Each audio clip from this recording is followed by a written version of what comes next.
শ্রীমদ্ ভগবদ গীতা শ্রীমদ্ আর একটু ভলিউম দেন তো না, শুধু কথাই তো বলা হবে। দেন শ্রীমদ্ ভগবদ গীতায় ভগবান শ্রীকৃষ্ণ আর একটু ভলিউম দেন না, হলো তারপর ভগবান, ঠিক আছে, ভগবান শ্রীকৃষ্ণ শ্রীমদ্ ভগবদ গীতায় যে বার্তা দিয়েছেন, আমি সকলের উদ্দেশ্যে সে কথাগুলি বলবো। তা হলো যে এই যে আমরা সনাতনী, আমরা সনাতনী, আসলে কি আমরা সত্যিকারী সনাতনী? আমরা এখনো সনাতনী হতে পারি নাই। আমরা এখনো কোয়ালিটি সম্পূর্ণ সনাতনী হতে পারি নাই। আমরা নামমাত্র সনাতনী। একজন সনাতনী হতে গেলে তার অনেকগুলি গুণাবলী, অনেকগুলি চৈতন্যতার প্রয়োজন আছে। কিন্তু আমাদের মধ্যে কি প্রয়োজন, কি রয়েছে প্রকাশ? আমরা অনেক সনাতনীরাই বলে থাকি আমাদের গীতায় কিছু নেই, আমাদের ধর্মে কিছু নেই। আমরা অনেকে দেখবেন গুরু ধরেছি, গুরু কর্ম করি না, নিত্য গীতা অধ্যয়ন করি না, গীতা সম্বন্ধে বুঝি না, গীতা সম্বন্ধে জানি না, শাস্ত্র সম্বন্ধে আমরা অজ্ঞাত। আমরা সনাতনী যে শুধু নাম মাত্র। বিশেষ করে বাবারা আমাদের মধ্যে বেশি অন্ধ, পুরুষ লোকেরা সনাতনীদের মধ্যে বেশি অন্ধ। মায়েরা যদিও ত্রিসন্ধ্যা আহ্নিক করে, সন্ধ্যা বাতি দেয়, কিন্তু বাবারা তাও অনেকে করে না। এটা কিন্তু বাস্তব। আসলে আমরা যতগুলো কর্মই করি না কেন, সমস্ত কর্মের মধ্যে ঈশ্বরকে যে স্মরণ রাখতে হবে, ঈশ্বরের কর্ম যে আগে করতে হবে, এটা কিন্তু আমরা জানি না। মৃত্যুর সময় মৃত ব্যক্তির সম্মুখে গীতা শোনানো হয়, মৃত্যুর সময় শ্রাদ্ধে পিণ্ডে গীতা পাঠ করা হয়। মৃত্যুর পরে হাজার গীতা পাঠ করলেও লাভ কি? জীবিত থাকতে যদি আমরা গীতাকে অধ্যয়ন করি নাই, গীতা শুনি নাই, গীতা মানি নাই, গীতা জানি নাই, কোনোদিন তুলসী চরণে একটা প্রণাম ভক্তি দেই নাই, তুলসী মালা গলায় ধারণ করি নাই, তুলসী বন্দনা করি নাই, মৃত্যুর সময় দুই চোখে তুলসী পাতা দেই, কোনোদিন গীতা অধ্যয়ন করি নাই, গীতা পড়ি নাই, মৃত্যু ব্যক্তির বুকে আমরা গীতা তুলে দেই, কি লাভ? গীতা বুকে নিয়ে মরতে বলা হয় নাই।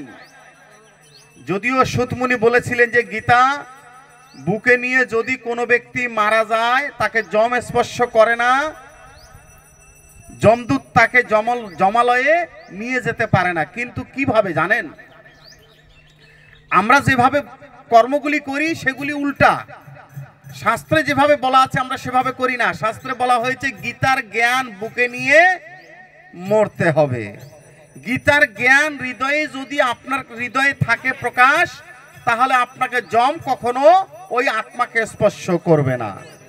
কিন্তু আমরা গীতাকে কোনোদিন পড়ি নাই, জানি নাই, শুনি নাই, দেখবেন মৃত্যুর পর ওই মৃত শরীরের উপরে নে গীতা রেখে দেওয়া হয়।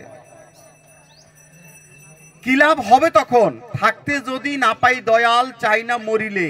আমি থাকতেই যদি কৃষ্ণের সাথে আমার সম্পর্ক, গীতার সাথে আমার ভাব সম্পর্ক স্থাপন না হয়, মরার পর আর আমার ওই গীতা আমার কাজে আসবে না। তাই গীতাতে বলা হয়েছে গীতা গীতোক্ত ব্যক্তিদের গীতা জীবিত থাকতে গীতার আচরণ করতে হবে। গীতা পড়ে, গীতা শুনে করলে আচরণ, আসা যাওয়া জন্ম মৃত্যু হবে নিবারণ। গীতা শুনে গীতার বাণী করলে আচরণ, আচরণে করতে হবে।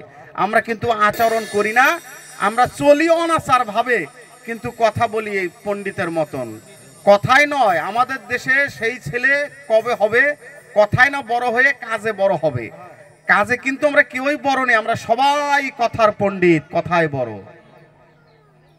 তাই শাস্ত্রে বলা হয়েছে কথার পণ্ডিত না হয়ে, কথায় বড় না হয়ে, কাজে বড় হয়ে আমাদেরকে দেখাতে হবে, প্রকাশ ঘটাতে হবে, তাহলে আমরা বুঝবো। এই জন্য গীতা যে সিদ্ধান্ত দিতেছে, গীতা বলতেছে যে তোমরা গীতাকে বেঁচে থাকতে গীতার সাথে আমাদের সম্পর্ক তৈরি করতে হবে, তাহলে আমাদেরকে যম স্পর্শ করবে না। এই জন্যে আসুন আমরা সকলেই জীবিত থাকতেই শ্রীমদ্ ভগবদ গীতাকে অধ্যয়ন করি। তাই তো রিপুন দাস মহোদয় যে অষ্টম অধ্যায় পাঠ করলেন, এই অষ্টম অধ্যায়ে ভগবান শ্রীকৃষ্ণ অর্জুনকে সেই ব্রহ্ম সম্বন্ধে, আপনি মৃত্যুর আগে কাকে জানবেন, মৃত্যুর আগে কাকে জানবেন, মৃত্যুর পর কোথায় যাবেন, অষ্টম অধ্যায়ে ভগবান শ্রীকৃষ্ণ আর অর্জুনের মধ্যে কথোপকথন হয়েছে। অর্জুন প্রথম শ্লোকে জিজ্ঞাসা করেছেন অষ্টম অধ্যায়ে যে ভগবান কিম তৎ ব্রহ্ম কিম আধ্যাত্ম কিম কর্ম পুরুষোত্তম, হে গোবিন্দ কর্ম কি, ব্রহ্ম কি, আধ্যাত্ম কি, এগুলি কি? তখন ভগবান তদুত্তরে বলেছিলেন, অর্জুন আরো জিজ্ঞাসা করেছিলেন যে অধিযজ্ঞ কি, এগুলি কি প্রভু? ভগবান বললেন, ভগবান উবাচ, তৃতীয় নম্বর শ্লোকে বললেন, হে অর্জুন পরম ব্রহ্ম অক্ষরং পরমং ব্রহ্ম স্বভাব আধ্যাত্ম উচ্যতে ভূত ভাব উদ্ভবকর কর্ম বিসঙ্গিতম। হে অর্জুন, এই জগতে যে আমরা এসেছি একমাত্র সকলে সে ব্রহ্মকর্ম করার জন্য, ব্রহ্মকে জানার জন্য। আমি যে কিছুক্ষণ আগে যে তত্ত্ব কথাগুলি বললাম যে দ্বিতীয় অধ্যায়ে ব্রহ্ম কি, ব্রহ্ম হলো আপনার আমার ভিতরে হৃদয়ে থাকা যে অক্ষর, যার কোনো ক্ষয় নেই, যে অষ্টম অধ্যায়টায় অক্ষর হিসেবেই বলা হয়েছে, অক্ষর শব্দের অর্থ যার কোনো ক্ষয় নেই। এই অক্ষর হলেন আমাদের পরম পুরুষ, সেই ব্রহ্ম, যাকে জানার জন্য সাধকগণ মরিয়া হয়ে উঠেন, যাকে জানার জন্য সাধকগণ সাধনা করেন, যাকে জানার জন্য সাধকদের জন্ম হয়, সেই ব্রহ্মকেই। তাই এই ব্রহ্মকে যখন আমরা জানতে পারবো, কি হবে, এই ব্রহ্ম সারা জীবন সে ব্রহ্ম চিন্তায় আমাদের করতে হবে। আর সারাটা জীবন যে ব্যক্তি ব্রহ্ম চিন্তা করতে করতে মারা যায়, ওই অষ্টম অধ্যায়ে 4, 5, 6 নম্বর শ্লোকগুলিতে বলা হয়েছে, ভগবান বলেন, অর্জুন ইয়ং ইয়ং শরণং ভাবং ত্যজতন্তে কালেবরাম তম তমই বেতি কন্তে সদা তৎ উদ্ভাবিত। মানুষ মৃত্যুর সময়, এই যে আপনারা আমরা, আমাদের প্রত্যেকজন ব্যক্তির একটা সময় আসবে, ওই সময়টার নাম হলো অন্তিম সময়, অন্তিমকাল, অন্তকাল। আপনি অন্তিম সময় যে যে চিন্তা করে মারা যাবেন, আপনার ওই চিন্তার চেতনার অনুযায়ী পুনরায় আরে একটা আপনার জন্ম হবে। তাহলে আপনি কি চিন্তা করবেন? আপনি যতই হরি চিন্তা করেন, অন্তিম সময় আপনার কাছে হরি চিন্তা আসবে না। আমরা যতই সারা জীবন, আমরা যতই অন্তিমকালে কৃষ্ণ চিন্তা করতে চাই, কৃষ্ণ চিন্তা আসবে না। কেন আসবে না? যদি না আপনি সারা জীবন সেই চিন্তা করেন। সারা জীবন যদি আপনার হৃদয় ত্যাগ ভাব না থাকে, হরি চিন্তা না থাকে, কৃষ্ণ চিন্তা না থাকে, গোবিন্দ চিন্তা না থাকে, কোনো সৎ শুদ্ধ পবিত্র পুণ্য কর্ম আদি না থাকে, তাহলে অন্তিমকালে কখনোই কৃষ্ণ আপনাকে দর্শন দিবেন না, কৃষ্ণ চিন্তাও আসবে না। একটা ছাত্র ফাইনাল পরীক্ষায় একটা বিষয়ের উপর মাত্র 2 ঘন্টা লিখে, 365 দিন পড়ার পর, স্কুল করার পর, স্টাডি করার পর মাত্র 2 ঘন্টা তার ফাইনাল পরীক্ষা হয়। আমাদের সারা জীবন কৃষ্ণ ভজন আমরা করেছি কিনা, এটা মাত্র অন্তিমকাল এক মুহূর্তে আমাদের পরীক্ষা হয়। এই এক মুহূর্ত পরীক্ষায় উত্তীর্ণ হবার জন্য সারা জীবন আপনাকে কৃষ্ণ ভজন করতে হবে। এই জন্য ভগবান বলেছেন সে অষ্টম অধ্যায় 5 নম্বর শ্লোকে, অর্জুন অন্তকালে চ মামেব শরণা মুক্তা কলেবরম ইয় প্রয়াতি সমাদ ভাবম জাতি নাস্তত্র সংশয়ম। হে অর্জুন, অন্তকালে চ মামেব, অন্তিমকালে যদি কোনো ব্যক্তি, এর আগে কিন্তু বলেছেন, এর পরের শ্লোকে বলেছেন মৃত্যুর সময় যে ব্যক্তি যে যে ভাব নিয়ে মারা যাবে, সেই ভাবে তার জন্ম হবে। কেউ যদি সারা জীবন গরু ছাগল পালন করতে করতে কি মারা যায়, অন্তিম সময় কিন্তু তার গরু ছাগলের চিন্তা হবে, আমার গরু ছাগলগুলি রেখে যাইতেছি, পরজন্মে তার গরু ছাগলের ঘরেই ওই আত্মাটা জন্ম হবে।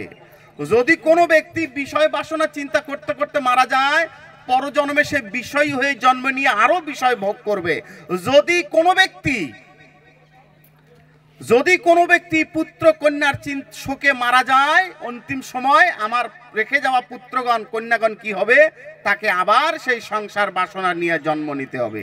যদি কোনো ব্যক্তি ব্যাংক ব্যালেন্স চিন্তা করতে করতে মারা যায়, আবার তার বিষয়ী জন্ম হয়ে সে শুধু বিষয় ভোগ করবে, কৃষ্ণ তত্ত্ব উপভোগ করতে পারবে না। আর এর মধ্যে এত কিছুর মধ্যে যদি কোনো ব্যক্তি, এরা সবাই না, সপ্তমধ্যে বলা হয়েছে বহুনাম মনুষ্যানাং সহস্রেষু কর্ষতি যততি মাম সিদ্ধয়ে, সহস্র সহস্র জনের মধ্যে যারা কৃষ্ণকে চিন্তা করেছে, যারা কৃষ্ণ ভজন করেছে, যারা গোবিন্দ ভজন করেছে, যারা হরি ভজন করেছে, যারা শাস্ত্র অধ্যয়ন করেছে, এমন ব্যক্তিগুলা অন্তিমকালে কি করবে, অন্তকালে চ মামেবা শরণা মুক্তা কলেবরম, অন্তিমকালে আমি কৃষ্ণকে তারা স্মরণ করবে। দেখেন, কৃষ্ণ চিন্তা কিন্তু সকলের ভাগ্যে আসবে না। বিষ্ণু পুরাণে, গরুর পুরাণে ভগবান বিষ্ণু গরুর দেবের কাছে বলেছেন যে হে গরুর দেব, অন্তিম সময়ে যমদূতেরা যখন কোথায় একজন ব্যক্তিকে যখন প্রাণ হরণ করে, অন্তিম সময় যমদূত কি করে, বিকট ভয়ঙ্কর কাল চেহারা নিয়ে, শরীর নিয়ে ওই মৃত্যু ব্যক্তির সম্মুখে দাঁড়ায়। ওই মৃত্যু ব্যক্তি অন্তিম কালের জন্য কিন্তু যমদূতকে দেখতে পায়, সকলেই দেখতে পায় না। যমদূতকে দেখে তার কি হয়, ভয়ে বুক শুকিয়ে যায়, ইন্দ্রিয়গুলি অকেজো হয়ে যায়, হাত পাশ দেখতে সচল কিন্তু অকেজো হয়ে গিয়েছে, চোখ দেখতে আমরা মনে করতেছি বাবা দেখতেছেন, কিন্তু চোখের যে দৃষ্টিশক্তি হীন হয়ে যায়, কর্ণের শ্রবণ শক্তি ক্ষীণ হয়ে যায়, মস্তিষ্কের বুদ্ধি বিকৃত হয়ে যায়, হৃদয়ে ভয়ে আতঙ্কিত হয়ে যায়। ছেলেমেয়েরা ডাকে বাবা বাবা করে, কিন্তু বাবা ওই যমদূতকে দেখে ভয়ে আতঙ্কিত হয়ে জড়সড় হয়ে গিয়েছেন। কি ভাববেন, বাবার মস্তিষ্কে আর কোনো ক্রিয়া করতেছে না যে আমি কি বলবো, বাবা আমি যে বিষয় দেখতেছি, যাদেরকে দেখতেছি কোনোদিন জন্ম থেকে এ অবধি এই দৃশ্যগুলি কখনো দেখি নাই, অন্তিমকালে কেন আমি তাদেরকে দেখতেছি, কেন তাদেরকে আমরা দেখি যমদূতকে? ওই যে সারা জীবন যে আমাদের ভাগ্যে কৃষ্ণ ভজন হয় নাই, কোনোদিন আমরা সাধু সঙ্গ করি নাই, গীতা শুনি নাই, প্রসাদ পাই নাই, সাধু সঙ্গে যাই নাই, কোনোদিন আমরা গীতা পাঠের আয়োজন করি নাই, কোনোদিন কাউকে জ্ঞান দান করি নাই, অন্নদান করি নাই, বস্ত্র দান করি নাই, গরিব দুঃখী সাধুগুরু বৈষ্ণবের পিছে কোনোদিন আমরা দাঁড়াই নাই। আমরা শুধু আমার আমার আমার আমার করে গিয়েছি, মৃত্যুর সময় সমস্ত আমার সম্পদ পড়ে থাকবে, আমি নাই, আর এই সম্পদ আমার বিষ হয়ে দাঁড়িয়ে যাবে। সেই জন্য অন্তিমকালে কি করতে হবে, এই সমস্ত চিন্তাগুলি বাদ দিয়ে কোন ভাগ্যবান, কারা, কোটি কোটি জনের মধ্যে কোন একজন ব্যক্তি, পূর্ব জন্মের গীতক্ত সুকৃতিবান ব্যক্তি যারা, তারা মৃত্যুকালে কি চিন্তা করে, ভগবান বলেছেন অন্তকালে চ মামেব, অন্তিমকালে তারা আমাকে চিন্তা করে। মামেব শরণা মুক্তা কলেবরম, আমাকে চিন্তা করতে করতে কলেবর অর্থাৎ শরীরকে ত্যাগ করে। ইয় প্রয়াতি সমাদবম জাতি নাস্তত্র সংশয়ম, হে অর্জুন, অন্তিমকালে যে ব্যক্তি আমি কৃষ্ণকে চিন্তা করতে করতে যদি কেউ মারা যায়, সে যে আমার কাছে আসবে এতে কোনো সংশয় নাই। এখন আপনারা আর আমরা চিন্তা করি, আমরা কি সারা জীবন কৃষ্ণ চিন্তা করি? এই যে সকালে ঘুম থেকে উঠেই, আমরা ঘুম থেকে উঠি কখন? আমরা কিন্তু সকালে ঘুম থেকে উঠেই দেখি 11টা বাজে।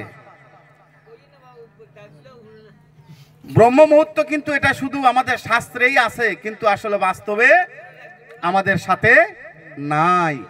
তাই আমাদের কি করতে হবে, আমরা যে দীক্ষাও নিয়েছি, এই দীক্ষা কর্মগুলিও আমরা করি না, সকালে আমরা ঘুম থেকে উঠি না, এবং আমরা যে গুরুদেবের দেয়া বীজ মন্ত্র তা জপ করি না, আমরা প্রসাদ পাই না, সাধু সঙ্গে যাই না, তাহলে আমাদের আত্মাটা কি হবে, অধোগতি নিম্ন যোনি প্রাপ্ত হবে। এ জন্মে যদিও আমরা মানুষ রয়েছি, মনুষ্য শরীরটা তো অনেক সৌভাগ্যের ফলে পেয়েছি, যখন 84-তে ছিলাম, 84-তে যখন ছিলাম তখন আমাদের একটাই টার্গেট ছিল, কবে মনুষ্য দেহ পাবো। কেননা এই একটা মনুষ্য দেহ পেতে গিয়ে 30 লক্ষবার বৃক্ষ জন্ম হয়ে দাঁড়িয়ে থাকতে হয়েছে। আজকে আমাদের শরীরে যখন রোদ লাগে আমরা কি করি? রোদ লাগলে আমরা ওই গাছের নিচে গিয়ে যাই, বৃক্ষের নিচে দাঁড়াই ছায়া পাবার আসে, কিন্তু বৃক্ষকে ছায়া দেবার জন্য কেউই নাই। 30 লক্ষবার আমাদের বৃক্ষ জন্ম হয়েছে, 11 লক্ষবার পাখির জন্ম হয়েছে, 10 লক্ষবার কীর্মির জন্ম হয়েছে, 20 লক্ষবার পশু জন্ম হয়েছে, আর এই 9 লক্ষবার পাখির জন্ম হয়েছে, 4 লক্ষবার মাত্র এই মনুষ্য জন্ম। এই মনুষ্য জন্ম হয়েও কিন্তু আমরা কেউই, এই যে আজকে সাধু সঙ্গ, এই পবিত্র শ্রীমদ্ ভগবত গীতা দর্শন, সাধুদেরকে দর্শন, সাধুদের কথা শ্রবণ আমাদের ভাগ্যে জুটে নাই। এই 4 লক্ষবার মনুষ্য জন্মের মধ্যে জন্ম নিয়ে প্রথম জন্মগুলি আমাদের কোথায় হয়েছে? বিজাতিতে। কোনো জাত ছিল না, বর্ণ ছিল না, আমাদের প্রথম জন্মগুলি হয়েছে বিজাতিতে, বনে জঙ্গলে, কি বিভিন্ন রকম উপজাতি আদির জন্ম হয়েছে, যেখানে ধর্মকর্ম, সোচ অসোচ, বর্ণ আদি কিছুই ছিল না। ওই জন্মগুলি অতিক্রম করে জীব এসে নরধম কুলে আমাদের জন্ম হয়। নরধম কুলে জন্ম নিয়ে কি করে? তারপরেও তাদের ভাগ্যে সাধু দর্শন জুটে না, গীতা কথা, শ্রীমদ্ ভগবত গীতার কথা শ্রবণ ভাগ্যে জুটে না, ভগবানের বিগ্রহ চিত্রপট দর্শন জুটে না, একজন সাধু দর্শন তাদের ভাগ্যে জুটে নাই। এই জন্মগুলি অতিক্রম করে জীব নরধম কুলে আসে। নরধম কুলে জন্ম নিয়ে আমরা কি করেছি জানেন? নাহি মানে দেবধর্ম, হিংসায় ভরপুর, মদ্যপান, অপকর্ম, আচার হয় অসুর। তারপরে এসে কি করে? মদ পান করে, অসুরের মতন আচরণ করে, মাছ মাংস আদি। দেখবেন এমনও ব্যক্তি আছে, আমরা এক বেলা মাছ মাংস না খেলে থাকতে পারে না, কয় না মাছ মাংস ছাড়া একদম ভাল লাগে না। যে ব্যক্তি অতিরিক্ত মাংস আহার করে তার হৃদয় থেকে দয়া নষ্ট হয়ে যায়, তার হৃদয়ে দয়া থাকে না, সে আপামর হয়ে যায়, কঠিন হয়ে যায় তার হৃদয়। যে ব্যক্তি বেশি মৎস্য আদি আহার করে তার হৃদয় থেকে শুদ্ধতা, পবিত্রতা বিনাশ হয়ে যায়। কিন্তু আমরা কি শাস্ত্রকে ফলো করতেছি? আমরা কাদেরকে ফলো করব? আমাদের পূর্বের রাজাগণ, যদি হস্তিনাপুরের রাজাদেরকে ফলো করি, দর্শন করি, যদি আমরা নন্দরাজকে, ভগবান শ্রীকৃষ্ণের পিতা শ্রী নন্দরাজা, ওনাকে যদি ফলো করি, আমাদের পূর্বের রাজাগণ কেউই এগুলি খাবার গ্রহণ করতেন না। আমরা কাকে ফলো করতেছি, কাকে দর্শন করে আমরা আমাদের আহার বিহার আচরণ বিচরণগুলি করতেছি, আমাদের সাথে শাস্ত্রের সাথে কোনো মিল নেই। তাই আমি আগে বলেছিলাম আমরা নামমাত্র সনাতনী বা হিন্দু, কিন্তু আসলে কাজে প্রকৃতপক্ষে নই। তাই আমাদেরকে কোয়ালিটি সম্পূর্ণ সনাতনী হতে হবে। তাহলে এই অনাচারগুলি বাদ দিয়ে আমাদেরকে আচারিয়া হতে হবে। এই নিকৃষ্টতম জন্মগুলি অতিক্রম করে জীব এসে কোথায় জন্ম নেয়? জীব এসে তারপরে বর্ণে প্রবেশ করে। প্রথম বর্ণ হয় কিসে? শূদ্র বর্ণ। শূদ্র কারা? জাতি কিন্তু কোনো শূদ্র কেউ নাই। শূদ্র বলতে হলো তারা। সবচেয়ে ছোট নিচু জাত কারা? সবচেয়ে নিচু জাত হলো যাদের হৃদয়ে হরি ভজন নাই, যাদের হৃদয়ে কৃষ্ণ ভজন নাই, যাদের হৃদয়ে গোবিন্দ ভজন নাই, যাদের হৃদয়ে সাধুগুরু বৈষ্ণবের প্রতি ভালোবাসা নাই, যারা ভগবানকে, গোবিন্দকে, সাধুকে, বৈষ্ণবকে, শাস্ত্রকে, ধর্মকে একেবারে তুচ্ছ ফেলে দিয়েছে, মানে না, জানে না, স্বীকার করে না,